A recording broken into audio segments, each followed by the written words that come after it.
Hello everyone, it is Reese here, and thank you for joining me in this next video. Another reaction piece, and this time I've been taken back to the world of what culture. I was asked to react to this, and because a lot of the stuff that I've been talking about as of late has been sort of quite almost sort of historically focused, talking about the greatest slashers of days past or whatever. But there was this piece by James Colburn that was sent my way from What Culture, and this is linked below, the 10 most vile villains from recent horror movies. It'd be interesting to see what comes here. Obviously, the question number one is what do they term as recent? We'll see. Um, I see the character, the Sally Hawkins character from Bring Her Back there, which I suspect then is going to crop up as it's the picture thing. Um, oh, to see. So we'll flick on. Let me see. Is there any hint here? A truly repulsive villain. Um, Especially one that's properly enraged. It's citing Aunt Gladys here. I don't know if she'll crop up as Bar. Well, we'll see. We'll see. I saw this when I scrolled down accidentally, and the Deadite Ellie from Evil Dead Rise. So I enjoyed Evil Dead Rise. I thought it was really, really fun. Um, it's sort of brutal gore and horror, and then sort of shifting it into the apartment building really landed. I liked it. I really did. Um, what we have here is yeah, some of the brutal ways in which she sort of terrifies. Um Removing someone's eyeball with her mouth is sort of a particularly good one. Um yeah, sort of vile in the sense that all the Deadite villains tend to be quite vile. I thought she was a terrifying character, and I quite like sort of Alyssa Sutherland. The human Ellie who we don't get to see too much of in the film, and then the Deadeye Ellie who is sort of the villain of the piece, primarily as a sort of obviously the possession takes hold, as is the way. I could go with this. I could definitely go with this. Let's skip ahead. Mr. Reed from Heretic. Hugh Grant, oh crikey blimey, as a villain. Slightly darker than his Paddington 2 days. So he plays a man who is sort of has essentially interrogated all systems of religion and sought to find the true religion. He invites two Mormon missionaries into his house and essentially tests their faith. The thing, it's a fantastic role because Hugh Grant in Israel is sort of meant to be charming. As is sort of natural with the actor, and yet he's sort of this terrifying, condescending, and quite sort of show-offish character, and then sort of I enjoyed this film, and the sort of the turns it takes. There are some things that I did not see coming. It's fascinating, a fascinating treatise on religion and faith and belief and power, and it wouldn't really have worked, I think, if sort of that central role of Mr. Reed the villain didn't work. Um, this is sort of a person who um, manages to make things like the song Creep or questions of board games terrifying or even a little bit of pie. Um, we move on to number eight. Number eight, Count Orlok from Nosferatu. Um, so the Bill Skarsgård version of Count Orlok from Robert Eggers' update of the film. I think one of the sort of most wonderful things that the film does is it does not show us Orlok for a long, long time.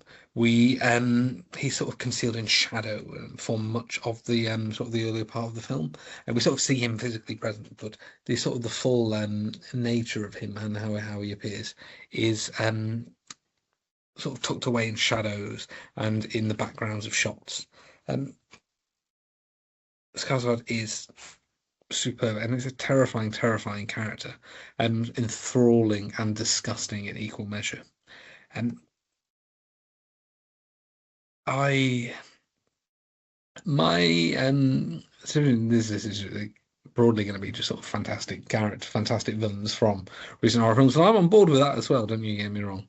And yes, I mean this is what I greatly enjoy. I'm a big fan of the 22 um Nosferatu. I did one of the first film scores I ever wrote was Nosferatu, although I look on that score a little less kindly than I do some of the later ones when I started to really get into it. So the question really was, how is this going to follow up? What was it going to do? It was going to bring us something new from that original version and from the Werner Herzog one from '79, and this is gorgeous. It's a piece of art, really, and Skarsgård is a key part of it. On we go. We are loading. Um, we're loading Laura from Bring Her Back. So there we are. The title image of the article, Sally Hawkins, as a woman who adopts two kids after their parents die. It turns out that she has sort of quite a sinister motivation in that she is attempting to use one of them to transplant the soul of her dead daughter.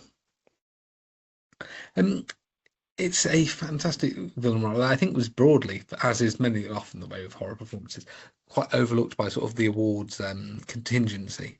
This woman who is meant to be charming and sweet towards one of the kids and terrifying to another, a woman who's meant to present normality and rationality, but has a very, very dark side when her back is turned.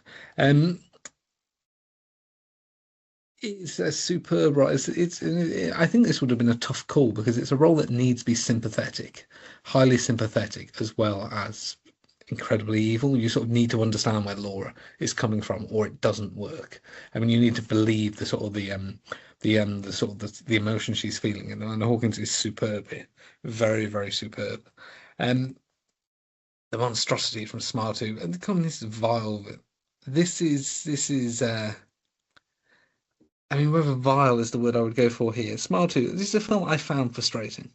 I found deeply, deeply frustrating. Um, so the second Smile, and I think sort of the CGI thing there is a bit enough. So Smile 2, a pop star, has been infected with the Smile curse, and as per the original, must figure out how to survive before it claims her.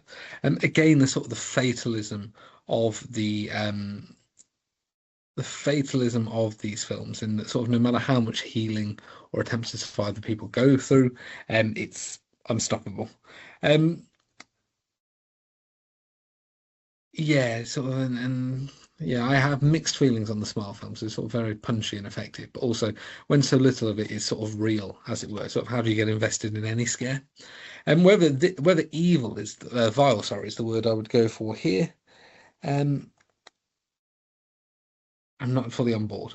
Paddy from Speak No Evil, James McAvoy's incredible performance as a father figure in this remake of the Danish film the same name. He is sort of this again. It's kind of like the Laura performance. He's got to be charming, and you've got to understand why the family want to be around him. But then he turns, he gets nasty, he gets brutal. He sort of pushes it, and the very nature of the film sort of demands that and he can't be so off-putting that the family would just immediately leave. And McAvoy is actually has been doing some phenomenal work in, especially in the horror genre, for quite a few years now. A performance that's very physical here and charming. It sort of balances lots of things. And when we see some of the things he's done, this version is somewhat darker in certain areas than the Danish one. In that there's a full implication that Paddy's wife has been abducted and sort of groomed by him to be her wife. So he's sort of the ultimate monster of the film, and even sort of towards the end, as people are fighting back, he's sort of proud of them being violent and brutal.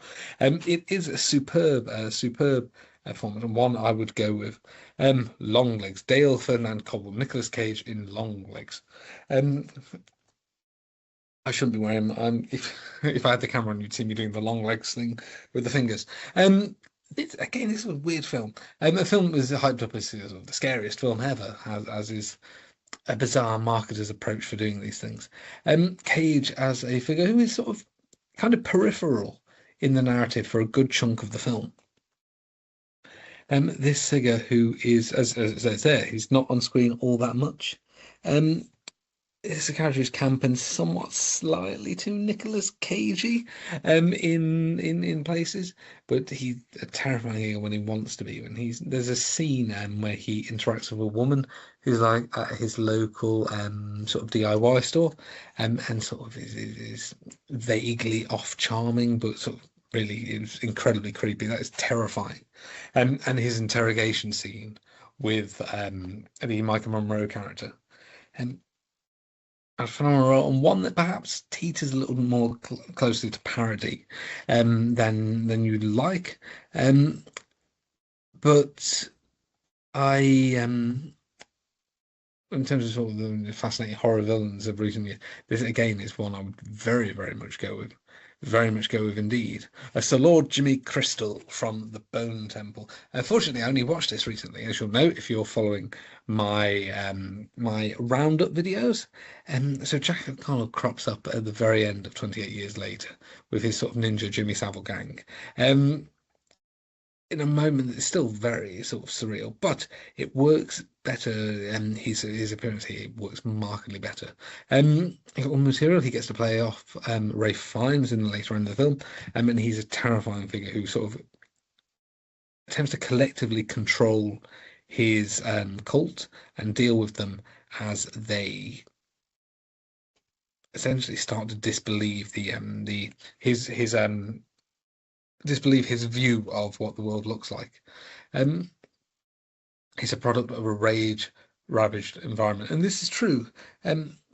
This is true, but he is sort of a sinister figure in kind of a callousness and a self-belief, almost, and the sheer unpredictability, I think, makes Jimmy Crystal such a terrifying figure. Aunt Gladys from Weapons, they have put her in, and it'd be hard not to. It'd be hard not to put it here, especially with Amy Madigan winning an Oscar for the performance. And what surprise there, I tell you. The Academy suddenly likes horror films, so late to the ball on everyone. Aunt Gladys is a character who, again, doesn't appear that much in truth, but sort of every second is sort of depending on chewing the scenery when she's interacting with the principal character, when she's being terrifying with the son, whose name I forget, Alex, when she's being terrifying with him and commanding him. Aunt Gladys is a terrifying creation, and sort of the high camp almost of her makes it sort of every scene that she's on.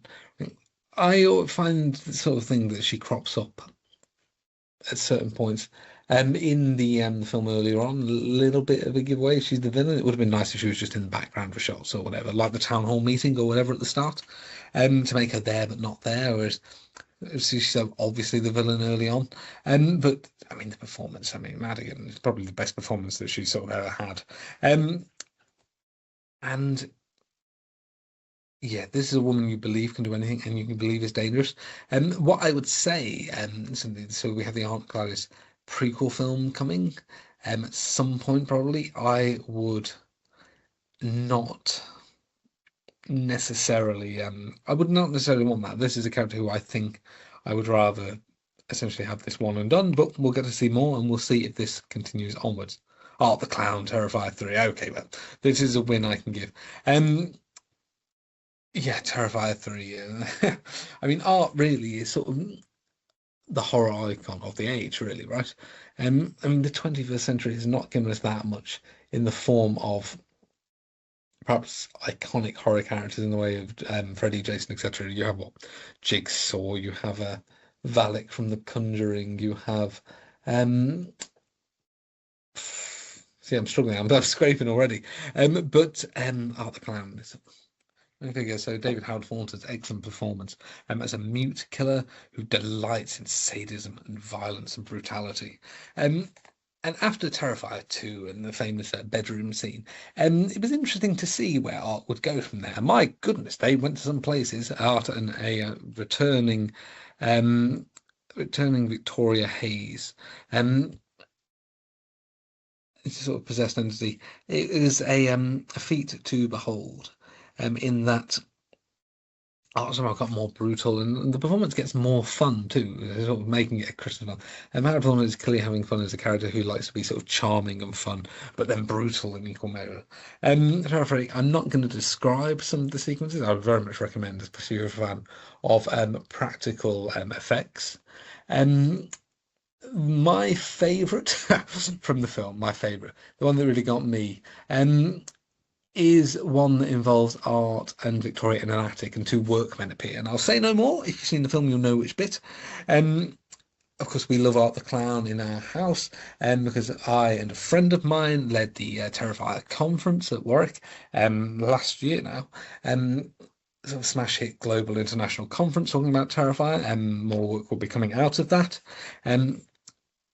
And with Terrifier 4 coming at some point this year, and we're going to see even more, which is going to be fantastic. So I will stop there. I'm going to so thank you. So this was the list of 10 most vile villains. I don't know if vile is the word. I sort of iconic or memorable or something might be the better way to describe it. But I'm on board with this piece. I think there's lots of fantastic picks here. I recommend reading the piece because I very much skipped through it just to sort of look at the main headlines, as it were. I've linked the piece below. But yes, I think I'm on board with this. There are sort of 10 excellent picks that are really capturing quite a lot of sort of recent horror and sort of the punchiest sort of characters, as it were. I'll stop talking there. Thank you so much for watching this one. If there's other stuff you'd like me to react to, comment below. I would love to make the stuff you want to see, and I'd love to react to the stuff you want to see, you want me to react to. Make sure to make sure to ring the bell, subscribe so you know when there's a new video. And thank you so much for watching, everyone. I will look forward to seeing you all in the next one.